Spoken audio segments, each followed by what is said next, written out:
20대 국회가 어제 본회의를 끝으로 사실상 막을 내렸습니다. 하지만 끝내 본회의에 오르지 못하고 자동 폐기된 이른바 구하라법에 대한 이런저런 말들이 나오면서 논란이 있는데요. 이호영 변호사의 뉴스와법에서 자세히 얘기해 보도록 하겠습니다. 이 변호사님 어서 오십시오. 네, 안녕하세요. 네, 먼저 이 구하라법에 대해서 먼저 한번 살펴볼까요? 예, 구하라 씨가 이제 지난해 11월 극단적인 선택으로 세상을 떠났죠. 네. 그래서 참 안타까운 사건인데, 이 사건이 또 안타까운 이유는 이제 구하라 씨가 이렇게 안타깝게 생을 마감한 이후에 또 발생합니다. 네. 이제 구하라 씨의 친모가 자신이 그 구하라 씨의 이제 상속인이다라고 나타나서 20년 만에 나타났다는 거예요. 나타나서 이제 구하라 씨가 남긴 재산의 절반을 이제 자기 몫이다라고 이렇게 주장을 하고 나선 거거든요. 실제로 지금 이제 구 씨의 그 친모는 20여 년 전에 집을 나갔다고 하고요. 그 다음에 14년 전에는 아예 친권까지 포기를 했다고 합니다. 네. 그러니까 20여 년간 교류가 전혀 없었다는 건데요. 이렇게 사실 구하라 씨를 전혀 돌보지 않고 구하라 씨를 버렸던 엄마가 이제 구하라 씨가 이렇게 사망한 이후에 나타나서 재산을 내놔라. 이러니까 구하라 씨의 오빠가 너무나도 이제 분노를 하면서 국민청원을 올렸습니다. 그래서 이렇게 부모나 자식 등에 대한 부양 의무가 있지 않습니까? 네.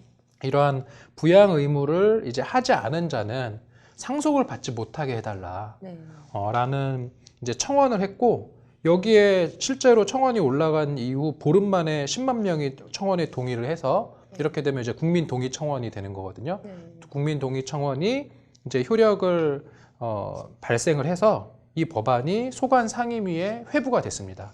지금 이거 같은 경우는 민법 개정안이기 때문에 이제 법제사법위원회에서 이제 심사를 하게 되었는데, 어쨌든 지금 20대 국회가 마지막 본회의가 끝났잖아요. 마지막 본회의가 끝날 때까지 이제 법사위에서는 해당 법안이 통과되지 못했습니다. 그래서 임기 만료로 이 구하라 씨 오빠의 이 청원 법안은 폐기가 된 상황입니다. 네.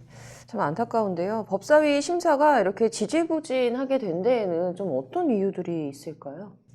이제 상속제도 전반에 대한 검토가 필요하다는 게 이 법사위원들의 전반적인 그 분위기였다고 해요. 이게 뭐 이해 못할 바는 아닙니다. 왜냐하면 법사위가 지금 다루는 그런 법들, 뭐 민법, 형법, 뭐 상법 이런 것들은 이제 기본법이라고 하는데 아주 역사가 아주 깊은 거거든요. 오랜 역사 세월 동안 쌓아 올려져 있는 법이어서 이걸 하루아침에 막 바꾸고 이러면은 법적 안정성이 좀 무너지는 그런 측면이 있기 때문에 이제 법사위의 어떤 그 법안 심의는 상당히 보수적이거든요. 그런 차원에서 이제 이해는 할 수 있는데 그래도 좀 안타깝긴 하죠. 사실 이거 문제는 문제니까. 근데 어쨌든 법사위에서 내용은 이런 부양 의무를 이행하지 않았다라는 사유로 상속 자격을 박탈하는 것이 부양 의무를 이행했는지 안 했는지에 대한 어떤 그런 명확한 판단이 어려워서 너무나도 많은 법적인 분쟁이 발생할 수 있다. 이러한 측면의 문제가 제기가 됐었고, 실제로 헌법재판소도 이런 문제 때문에 이 해당 법안에 대한 어떤 위헌 결정을 하지는 않았던 전례도 있었거든요. 그러한 것들이 계속 논의만 되다가 결국은 국회가 이제 사실상 끝나게 된 것이죠. 이제 구하라 씨의 재산 상속 이제 어떻게 이루어지는 건가요? 이제 현행법에 따라서 이루어지는 거예요. 우리 현행 민법 천조에 상속의 순위가 규정이 되어 있는데 이제 1순위가 직계 비속.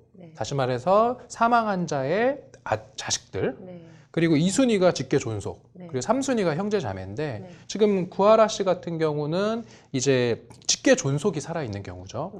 구하라 씨 이제 부친과 모친이 살아 있어서 부친과 모친이 공동으로 상속을 하게 되는 것이고요.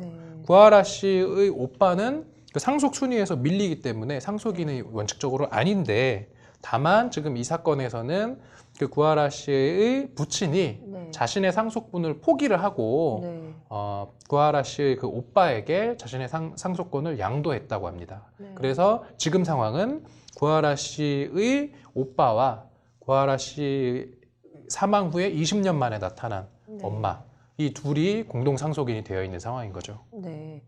이제 앞서 이 친오빠인 구호인 씨가 친모를 상대로 소송을 제기하지 않았습니까? 이게 어떤 내용이죠? 이제 공동 상속인이 되었으니까 네. 그러면 얼마씩 상속할 것인지 문제가 남아요. 네. 그러면 이런 경우에 공동 상속인들 사이에 할 수 있는 첫 번째 옵션은 서로 협의를 하는 겁니다. 네. 그래서 상속 재산을 어떤 식으로 분할할까 네. 모여 앉아서 이제 협의를 하는 것이 성립이 되면 협의 분할이 되는 거고요. 네. 그러한 협의가 했는데 합의에 이르지 못했다. 네. 그러면 이제 법원으로 가는 거죠. 네. 그게 바로 상속재산 분할 심판 청구인 거거든요. 네. 지금 이 경우는 구하라 씨의 오빠와 모친 사이에 협의가 될 리가 없죠. 네. 그러니까 구하라 씨의 오빠가 친모를 상대로 상속재산 분할 심판 청구 소송을 제기했고 지금 올 7월 1일에 광주지방법원에서 신문 기일이 열릴 예정이라고 합니다. 네.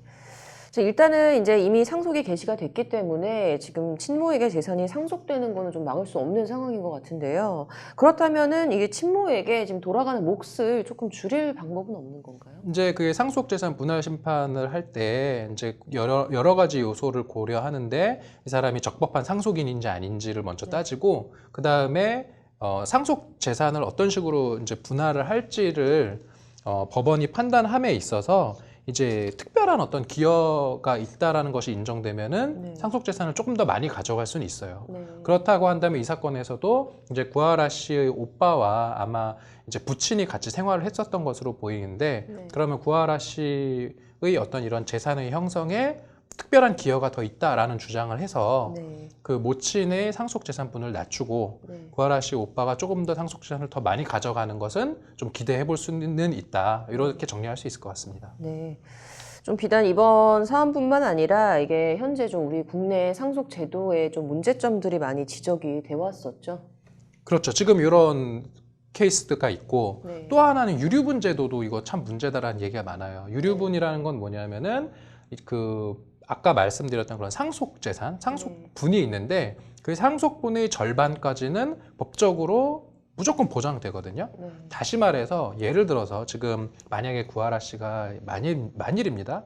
나의 모든 재산을 오빠에게 주겠다라고 유언을 남겼다 하더라도 네. 모친이 상속권자잖아요. 네. 모친이 나타나서 내가 상속권자다. 네. 나에게 그 상속 지분의 절반을 달라라는 게 유류분인데 그 유류분 청구를 하면 법원이 받아주거든요. 그래서 다시 말해서 이런 이제 사망을 한 사람의 명시적인 의사에 반해서 나는 내 재산을 절대 주고 싶지 않아 라고 해서 유언을 남겼는데도 그 이제 고인이 된 이후에 유류분을 받아가는 이러한 문제는 정말 이거는 문제다 라는 얘기들 때문에 유류분 제도도 좀 뜯어 고쳐야 된다 이러한 얘기들도 참 많이 나오고 있는 상황입니다. 네, 좀 문제가 좀 있어 보이긴 하는데요. 변호사님께서는 좀 이번 논란에 대해서 개인적으로 어떤 의견이신지 궁금합니다. 저는 지금 이런 문제들이 되게 타당한 지적이라고 생각하고 21대 국회에는 반드시 법사위에서 좀 전향적으로 판단을 했으면 좋겠다. 특히 지금 21세기에 디지털 기기들이 잘 발달돼 있잖아요. 네. 옛날에 이렇게 사실 유언의 어떤 효력을 제한하고 이런 것들은 유언장을 위조한다거나 네.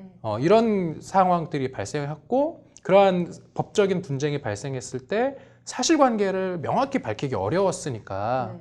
그냥 법에 명확히 상속권을 이제 규정해두고 이랬었는데 네. 지금은 어떤 그 본인의 의사를 명백하게 확인할 수 있는 장치들이 진짜 많기 때문에 그러한 구체적인 시대의 변화에 맞춰서 우리 민법도 이제 개정될 때가 됐다 이렇게 생각합니다. 네.